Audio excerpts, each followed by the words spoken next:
परमात्मा प्राप्ति का परम साधन नाम है। हमें केवल एक नियम लेना है, निरंतर नाम जप करने का। मन की वृत्तियां ऐसी बन जाएं कि नाम जप के बिना हमें एक क्षण भी चैन न पड़े।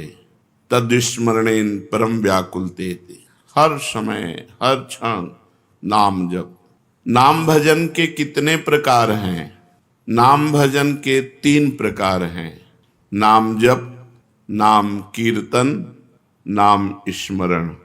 3 प्रकार से नाम का रसास्वादन किया जाता है, जप के द्वारा, स्मरण के द्वारा और कीर्तन के द्वारा। ये जप क्या है?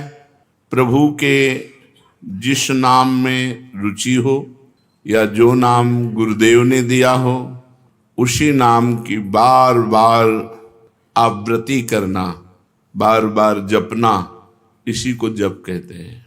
तो जप कितने प्रकार का होता है? ये जप 3 प्रकार का होता है, साधारण जप, उपांशु जप और मानसिक जप। ये 10 गुना पूर्व से होता है। विधि विधान से यज्ञ याज्ञ जो किए जाते हैं उनसे 10 गुना फल साधारण जप में है। साधारण जप से 1000 गुना फल उपांश में है और उपांश से लाख गुना फल मानसिक में है। मनुस्मृति में ऐसा वर्णन है। साधारण जप क्या है? जिसमें स्वर तो सुनाई दे पर वो कीर्तन नहीं है। जैसे राधा राधा राधा राधा राधा राधा राधा राधा राधा राधा, ये कीर्तन नहीं है, ये साधारण जप है। इसे साधारण जप कहते हैं, जिसमें शब्द बाहर सुनाई दे। उपांशु जप क्या है? जिसमें जीभ और ओठ तो हिले पर शब्द बाहर न सुनाई दे। ये साधारण जप से 1000 गुना फल देने वाला है। ओठ बंद है, अंदर जीभ हिल रही, नाम या मंत्र चल रहा है। मंत्र उपांश से शुरू होता है। मंत्र 2 ही प्रकार जपा जाता है, उपांश और मानसिक। नाम 3 प्रकार से जप होता है, साधारण जिसे वाचिक कहते हैं, फिर उपांशु और मानसिक। साधारण जप से उपांशु 1000 गुना श्रेष्ठ है। वो जिह्वा चलती है, ओंठ बंद रहते हैं, शब्द बाहर नहीं सुनाई देता। मानसिक जप, जिसमें जीभ भी न हिले और न ओंठ हिले, केवल मन से मंत्र का जप करना। जैसे ऐसे शांत बैठे, कोई हरकत बाहर नहीं दिखाई दे रही और अंदर मंत्र चल रहा है, नाम जप चल रहा है। इसे मानस जप कहते हैं। सुना है श्वास के द्वारा नाम जप करने से जल्दी लाभ प्राप्त होता है। हाँ, श्वासा श्वासा नाम जपे दुविधा रहा न कोई। कोई भी श्वास खाली न जाए, उसमें नाम जप करे तो दुविधा अर्थात भगवत प्राप्ति में कोई संशय नहीं। प्रत्येक श्वास की गति की ओर लक्ष्य रखो। हर श्वास के आने जाने में श्वास के साथ नाम उच्चारण करो। अगर ऐसा नहीं बनता तो उपांशु के साथ श्वास जोड़ो, जिह्वा हिलाओ, नाम या मंत्र जप करो ओंठ बंद करके और श्वास के साथ। आरंभ में माला काउंटर जो आपको सुविधा पड़े वो ले लो और श्वास श्वास कई नाम कई मंत्र ऊपर खींचने पर छोड़ने पर श्वास प्रश्वास में जप करें। धीरे धीरे मन लगने लगता है, क्योंकि बिना मन के छूट जाएगा श्वास, श्वास की गणना छूट जाएगी। हर श्वास में नाम जप करना है। स्मरण क्या है? स्मरण युक्त जप किसे कहते हैं? स्मरण केवल मन की वृत्ति से होता है। जिस जप में नाम लिखा जाता है, नाम साक्षात दिखाई देता है, सुनाई देता है, उसे स्मरण कहते हैं। पूरी स्मृति में नाम या मंत्र विराजमान है, आप उसी में डूब कर जप कर रहे हैं। ये केवल मानसिक होता है, ये न वाचिक होता है न उपांश होता है, ये होता ही मानसिक है। इसीलिए प्रायः इस पर ज्यादा देर साधक टिक नहीं पाते। नाम मंत्र चल रहा है, बार बार उसी की आवृत्ति लिख रहे हैं, बार बार उसी को सुन रहे हैं, लेकिन जिह्वा नहीं चल रही, कोई चेष्टा नहीं हो रही, अंदर ही हो रहा है। इसे जप स्मरण युक्त कहते हैं, स्मरण जप कहते हैं। ये मानस मूर्ति पूजा की भांति नामोक्षरों की भावना मन में कर सकते हैं। हाँ कर सकते हैं। जैसे श्री राधा वल्लभ लाल जी की रूप माधुरी सामने है, अब उनके मस्तक पर लिख रहे हैं मंत्र, उनकी छाती पे लिख रहे हैं, उनकी बाजुओं पे लिख रहे हैं, उनके चरणों में लिख रहे हैं, और बार बार जहाँ मन आया पूरे श्रीअंग का दर्शन करते हुए वहीं बार बार मंत्र लिख रहे हैं, बार बार नाम लिख रहे हैं। मानस मूर्ति की पूजा की भांति आपको लाभ देगा। क्या नाम अक्षरों की आवृत्ति का और कोई उपाय है? हाँ, मन की रुचि के अनुसार आप आकाश में कर सकते हो, आप हृदय में अपने कर सकते हो, आप अपने मस्तक पे कर सकते हो। मस्तक पे बार बार लिख रहे हैं अपने अंदर से, या आप अपने हृदय में लिख रहे हैं, या सामने बाहर लिख रहे हैं, जैसे आपकी रुचि बने। या आप नाम के पूरे गहने पहना दीजिए ठाकुर जी को। चरणों में नूपुर तो नूपुर की जगह नाम मंत्र, बाजुओं में बाजूबंद तो बाजूबंद की जगह नाम मंत्र, कुंडल की जगह नाम मंत्र, तिलक की जगह नाम मंत्र हम बार बार लिख रहे हैं। ऐसे जैसे भी बने अंदर से लिखते हुए नाम का स्मरण करना है, बहुत जोर का लाभ प्रदान करता है।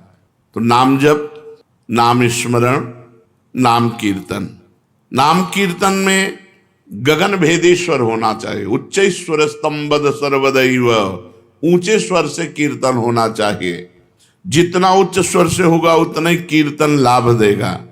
कीर्तन कितने प्रकार के होते हैं? अकेले भी ताली बजाते हुए भगवान नाम कीर्तन होता है। आर्त भाव से अकेले पुकारते हुए ताली बजा रहे भगवान के नाम का कीर्तन, या कई लोग मिलकर के भगवान नाम कीर्तन कर रहे हैं, भगवान का गुण कीर्तन कर रहे हैं। मृदंग है, मंजीर है, ढफ आदि वाद्य बजाते हुए कई लोग मिलकर भगवान के नाम का कीर्तन, गुण कीर्तन। संकीर्तन का क्या प्रभाव है? जहां तक नाम पहुंचेगा वहां तक निष्पाप कर देगा। जिनके कानों में, पशु पक्षी जिनके भी कानों में नाम ध्वनि, गुण ध्वनि पहुंची, गुण ध्वनि चतुरासी जी, जैसे आप चतुरासी जी गायन करते हैं, ये गुण ध्वनि है, महिमा ध्वनि है। नाम ध्वनि, नाम कीर्तन, राधा राधा राधा, ये जहां तक जिसके कानों में पहुंचेगी, पशु पक्षी चिड़िया सबके पाप को नष्ट कर देती है। इसीलिए इसे उच्च स्वर में गाया जाता है नाम कीर्तन। यहां तक कि जड़ वृक्ष भी पवित्र हो जाते हैं, वो जगह पवित्र हो जाती है जहां नाम कीर्तन होता है। ये तो हम समझ गए। अब हर समय नाम जप कैसे हो? भगवान के नाम में महत्व बुद्धि होने से, अपनी भूल पर पश्चाताप होने पर, मैं क्यों भूल गया इतने सेकंड नाम, और बार बार नाम की आवृत्ति अभ्यास करने से, अभ्यास की कमी के कारण, महत्व बुद्धि ना होने के कारण, भूल जाने पर पश्चाताप ना होने के कारण आपका भजन छूटता है। पूर्ण विश्वास करो इसी नाम से सब कुछ हो जाएगा। नाम में रुचि हो जाए, नाम में प्रेम हो जाए, यही हमारी साधना की पूर्णता है। विश्वास और प्रेम ही भजन है। भजन क्या है? विश्वास और प्रेम। नाम में रुचि और विश्वास है कि इसी नाम जप से सब कुछ हो जाएगा। नाम में ही विश्वास और नाम में ही रुचि, इसे ही भजन कहते हैं। और भजन करते हुए भी यदि भजन में रुचि नहीं हो रही तो 10 नामापराधों में कोई एक अपराध बन रहा है, उससे बचना चाहिए। 10 नामापराध हैं, इनको कहीं लिख कर टांग दीजिए, जिससे हर साधक एक बार दृष्टि तो पड़ी जाए बड़े बड़े अक्षरों में। पहला, संत पुरुषों की निंदा। ये बड़े बड़ों से बन जाता है। जिनको अपनी साधना का गर्व होता है उनसे जरूर बन जाता है अपराध। वो दूसरे को लघु समझते हैं, हे समझते हैं। और जहाँ साधना इस बात की है कि सबको अपना भगवान मानना है, वासुदेवा सर्वम, सबको भगवान मानना है। मैं सेवक सचराचर रूप स्वामी भगवंत, मैं सेवक हूँ, चराचर जगत मेरा भगवान है। लेकिन अपराध तभी बनता है जब अपने को बड़ा भजनानंदी, बड़ा साधक, बड़ा तपस्वी, बड़ा संत मान लेते हैं, तो फिर अपराध बनने लगता है। या हम किसी संत में दोष दर्शन करते हैं तो अपराध बनने लगता है। देखो, एक संतों की स्थिति होती है, कुछ स्थितियां ऐसी संतों की होती जिनको देखकर आपको लगेगा ये पूरे संसारी हैं। लेकिन वो संसारी नहीं है, वो बड़े भागवतिक हैं। हम बाहरी स्थितियों से नहीं समझ सकते हैं। पूज्य स्वामी श्री अनंग बोधाश्रम स्वामी जी महाराज दिगंबर रहते, गंगा जी के किनारे 12 महीना कष्ट सहते, और जब वहाँ खेत करने वाले जो तरबूज की खेती, सब्जी की खेती गंगा किनारे करते हैं, वो जब आते तो उनके पीछे लग जाते हो, कहते सुनो थोड़ी तमाकू दे दो, थोड़ी तमाकू दे दो। जहां धर्म सम्राट कर पाते जी साष्टांग दंडवत जिनको करते थे, प्रभुदत्त ब्रह्मचारी जी भगवान मान के आराधना करते थे, वो महापुरुष वो कहते स्वामी जी तुम रोज मांगते हो, हम गरीब आदमी कहां से तुम्हें दें। अरे बोले थोड़ी दे दो यार। अब आप कैसे पहचानोगे कि किस कोटि का महापुरुष है? अगर आप उनकी इस चेष्टा को देखेंगे तो आपकी अश्रद्धा ना हो जाएगी, यार तमाकू, थोड़ी तमाकू के लिए इनके पीछे ढूंढ। और ऐसे महापुरुष के बड़े बड़े महापुरुष साक्षात चरणों में लौटते। संतों की बाहरी चेष्टाएं कुछ ऐसी हो सकती हैं जो हमारी समझ के परे हों, तो उन्हें केवल नमस्कार करें। पहला नामापराध है संतों की निंदा करना, सत्पुरुषों की निंदा करना। ये नियम ले ले, हमें किसी संत की निंदा नहीं करनी। और संत चाहे 1000 वर्ष से तपस्या कर रहे हो, चाहे आज दीक्षा लिया हो, शालिग्राम भगवान चाहे 100 वर्ष से सेवित हो, चाहे अभी विराजमान हो, वो बराबर होते हैं। जब पारस ने स्पर्श कर दिया तो चाहे 100 वर्ष पुराना सोना हो, चाहे अभी का सोना हो, वो तो सोना सोना ही है। ऐसे ही संत संत हैं, कभी किसी साधक के प्रति भावना नहीं तो कल का छोरा है, नहीं नहीं। वैसे भी सब में भगवान विराजमान है, संपूर्णतया भगवान ही सब, वासुदेवा सर्वम ही। तो फिर संत वेश है तो हमें नमन करना चाहिए, हमारे नेत्र सबको नमन करे। अगर किसी को छोटा मानते हैं तो दोष दर्शन हो जाएगा। सब में भगवान है। तृणादपि सुनीचेन तरोरुषैष्मणा। नाम जापक, नाम कीर्तन करने वाला कैसा होना चाहिए? तृणादपि सुनीचेन। क्यों?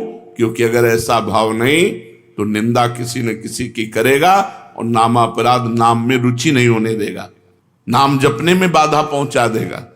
इसलिए सबसे पहला है संत अपराध, भक्त अपराध। भक्तों की निंदा, संतों की अवहेलना ऐसा है कि बड़े से बड़े तप को एक क्षण में नष्ट कर दे। भक्तन निंदा अति बुरी भूल करे जिन कोय, किए सुकृत बहु जन्म के क्षण में डारे खोए। एक क्षण में बहुत जन्मों के पुण्य नष्ट हो जाएंगे, एक जन्म की कौन बात कहे। इसलिए डरो, भक्तन के अपराध से डरपत रहो। ध्रुवदास जी ने कहा है शांत। कोई आके गाली दे जाए, 1-2 थप्पड़ भी मार जाए तो राधे राधे। हमारे भगवान हमारी परीक्षा ले रहे हैं, हमारे भगवान आकर के हम पर कृपा कर रहे हैं, यही भाव रखो। तृणादपि सुनीचेन। मैं भी तो संत हूं? नहीं, मैं नीच हूं, मैं अधम हूं, और सब संत हैं, सब भगवान के स्वरूप हैं। ऐसा मानने वाले से कभी अपराध ही नहीं बनता।